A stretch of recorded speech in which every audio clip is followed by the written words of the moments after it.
আসসালামু আলাইকুম, সবাই কেমন আছেন? চলে এসেছি আপনাদের বিডি ব্লগার ঈশিতা আপু এবং ঈশিতা রহমান ব্লগ থেকে। কেমন আছেন সবাই? আজকে রান্না বাড়াই সব কিছুতে দেরি হয়ে গেছে। আজকে ব্লগটা একটু সময় লাগবে, আজকে দুপুরে রান্না করতে অনেক দেরি হয়ে গেছে। তো সবাই কেমন আছেন ভিউয়ার্স? সবাইকে আসসালামু আলাইকুম। সবাই আমার চ্যানেলটি ভালো লেগে থাকলে অবশ্যই একটা করে লাইক, চ্যানেলটি সাবস্ক্রাইব করে রাখবেন। এই যে ভাত হয়ে গেছে, ভাতটা নামিয়ে ফেললাম। সব কিছু তৈরি করে নিয়ে তো ভাবলাম যে না আপনাদের সাথে শেয়ার করি। এখন হচ্ছে আজকে শাক রান্না করব। এই যে শাকের জন্য কড়াইটাকে বসিয়ে দিচ্ছি, তো আমার সাথেই থাকেন। এই হচ্ছে শাকটাকে বসা দিলাম। এখানে হচ্ছে শাক ধুয়ে বসিয়ে দিচ্ছি আর হচ্ছে লবণ দিয়ে দিচ্ছি সিদ্ধ হওয়ার জন্য।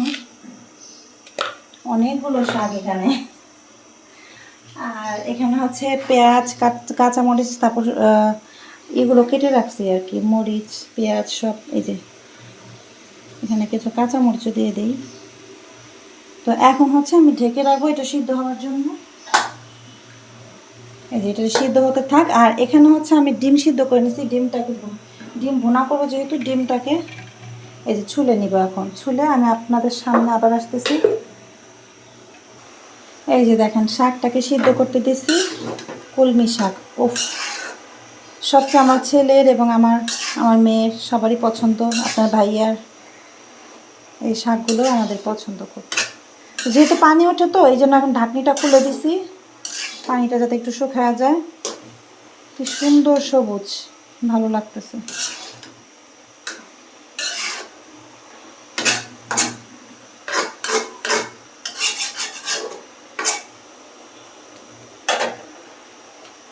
তো এই হচ্ছে, আর আমি ডিমগুলো ছুলে ফেলছি, ডিমগুলো একটু ভেজে নিব। এই যে ডিমগুলো ছুলে ফেলছি, 6টা ডিম। তো ডিমগুলো আমি একটা পাত্রে ই করে নিব আর কি, ভেজে নিব। তো এই চুলায় হচ্ছে আমি শাকটাকে বসিয়ে দিছি আর ডিমটাকে ওইখানে একটু ভেজে নিব। মানে একদম এমনি আজকে দেরি করে ফেলছি দুপুরের রান্নাটা। আর এই পাশে হচ্ছে ডিমটাকে ভেজে নিব। ডিম ভেজে নিয়ে তারপর ওইটাকে হচ্ছে শাকটাকে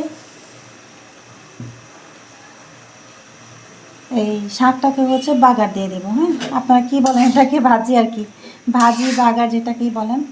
দেখেন আমি যে ঢাকনা খুলে দিছি কি পরিমাণ তারপর পানি উঠছে, প্রচণ্ড পরিমাণে পানি উঠছে। আসলে কিন্তু শাক তো সিদ্ধ হয়েই গেছে, পানি দেওয়া হয়নি।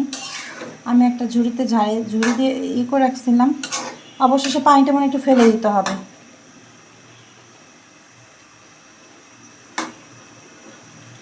পানিটা মনে ফেলে দিতে হবে।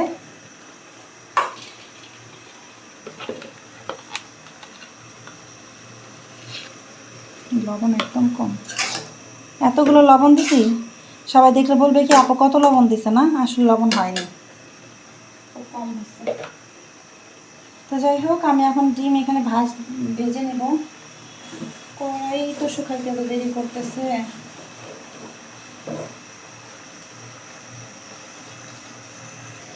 এখানে একটা লোহার কড়াই দিয়ে দিছি। আমি এই লোহার কড়াইতে হচ্ছে যত ভাজি টাজি করি, এই যে রমজানে যতগুলো আমি পেঁয়াজি ভাজি, যত কিছু ভাজি করছি এই কড়াইয়ের মধ্যেই করছি। তো এখন আমি হচ্ছে ডিমগুলোকে ভেজে নিব।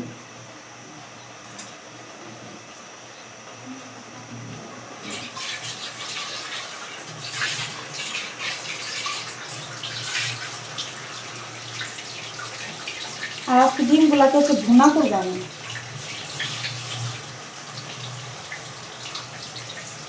আর আপনারা কীভাবে করে আমি জানি না, জাস্ট আমি হচ্ছে অন্যভাবে করি। এই যে দেখাই দিচ্ছি, এখানে একটু আমি হলুদ দিয়ে নিব। হ্যাঁ, আপনার আগে একটু হলুদ একটু লবণ দিয়ে নিই যাতে না আসে।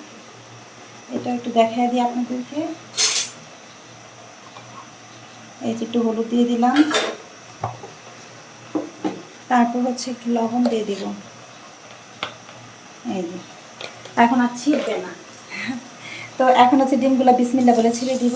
এই যে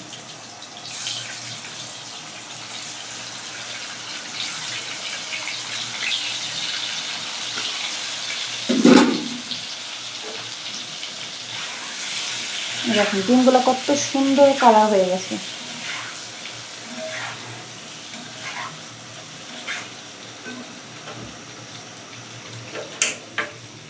আর আর ওইখানে শাক আমার হয়ে গেছে, শাকটাকে হচ্ছে পানিটা ফেলে তারপর বাগার করতে হবে।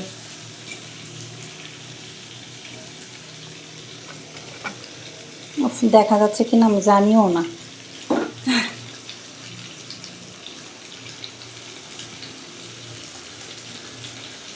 আচ্ছা সরি আপুরা, তোমার এই যে দেখানোর জন্য একটু কাছাকাছি করে দিলাম। তো যাই হোক, এই যে ডিমগুলো আমার হয়ে আসছে, ঠিক আছে। এখন ডিমগুলো আরেকটু বললাম নামিয়ে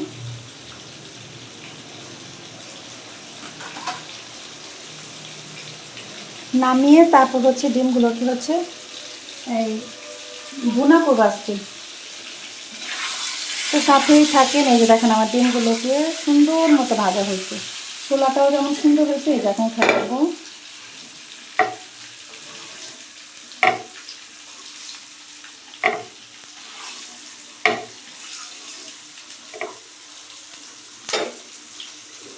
এই যে আমার ডিমগুলো সুন্দর মতো ভাজা হয়ে গেছে।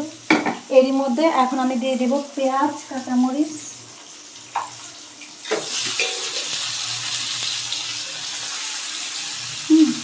কেটে রাখা পেঁয়াজ আর কাঁচামরিচ দিয়ে দিলাম একটু বেশি করে।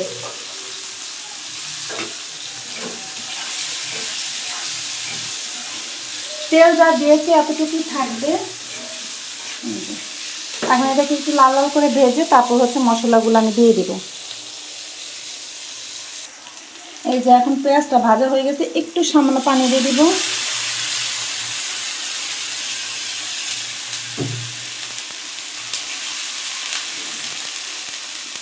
একটু আদা রসুন দিয়ে দিচ্ছি এখানে।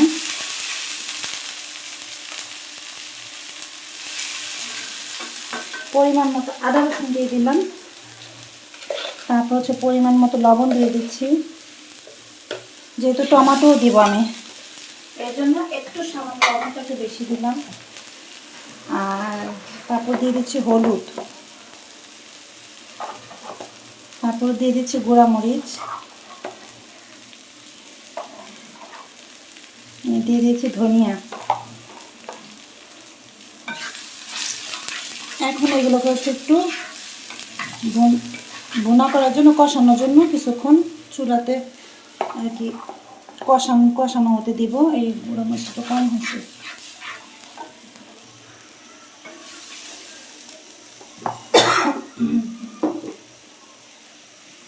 আর এখানে হচ্ছে আমি একটু টমেটোটা ছেড়ে দিব, টমেটো হতে থাকবে। আর কারণ টমেটো একবার আমার বাচ্চারা গলে যাওয়াটা খায়, একবার আস্তে আস্তে যদি থেকে যায় খায় না ওরা, খেতে চায় না। এই যে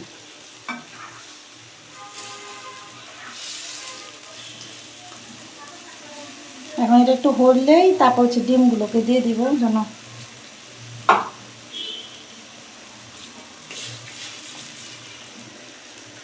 কিছুক্ষণ কষানো হবে। এই যে একটু আঠালো আঠালো হয়ে আসছে, এখন হচ্ছে আমি ডিমগুলোকে দিয়ে দিচ্ছি। তারপর দেখেন টমেটোগুলো এখনো গলেনি। এই যে ছোট হয়ে গেছে কড়াই, আমরা ছোট কড়াইতে আসলে খাই, যেহেতু কষাবো তো এই কড়াইতে দিচ্ছি। অনেক হয়তো অনেক কথা বলতে পারেন। এই হচ্ছে আমি এটার মধ্যে একটু সামান্য পানি দিয়ে তারপর হচ্ছে অন্য ওই চুলা দিয়ে দিব। আর যেহেতু ওই শাকটাকে বাগার দিব সেটা একটু দেখিয়ে দিচ্ছি। আর এখন একটু সামান্য পরিমাণে পানি দিয়ে দিচ্ছি সিদ্ধ হওয়ার জন্য, একবারে শুকিয়ে গেছে। এখন এটা একটু ভালো মতো হচ্ছে টমেটোর জন্য, টমেটোটা যাতে সিদ্ধ হয় এই জন্য দিয়ে দিলাম।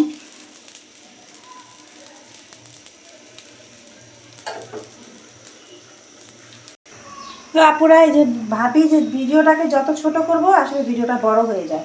তো এখানে যে শাক বাগার দেওয়ার জন্য হচ্ছে দিয়ে দিলাম, তেল দিয়ে দিলাম। তারপরে যে শুকনা মরিচটা দিয়ে দিলাম। আমার এই শুকনা মরিচগুলো যেন কেমন, এই শুকনা মরিচটা দিয়ে দিলাম।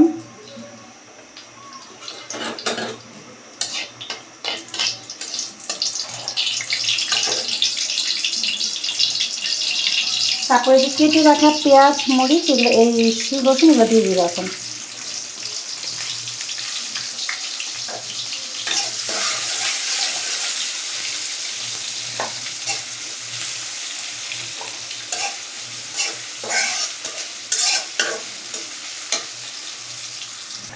এই দেখেন একবারে ভাজা ভাজা লাল লাল করে ফেলছি। আর ওখানে একটু এই যে পেঁয়াজের লবণ দিয়ে দিব, যাতে পেঁয়াজ তারপর দিয়ে দেবো শাক।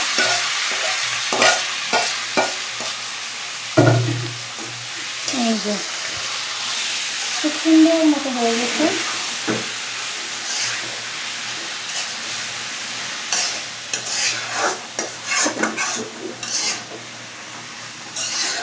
এই যে শাকটাকে বাগার দেওয়া হয়ে গেল, অনেক সুন্দর লাগতেছে।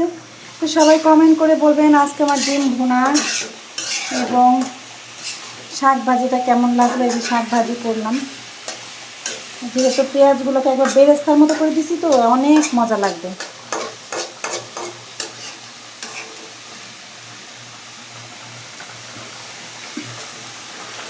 এই হচ্ছে শাকটা।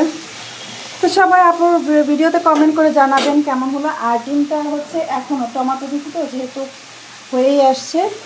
তো আপনারা সবাই ভিডিওগুলো ভালো লেগে থাকলে অবশ্যই ভিডিওগুলো শেয়ার করে দেবেন, চ্যানেলটি সাবস্ক্রাইব করে রাখবেন। ভালো থাকবেন সবাই, আসসালামু আলাইকুম।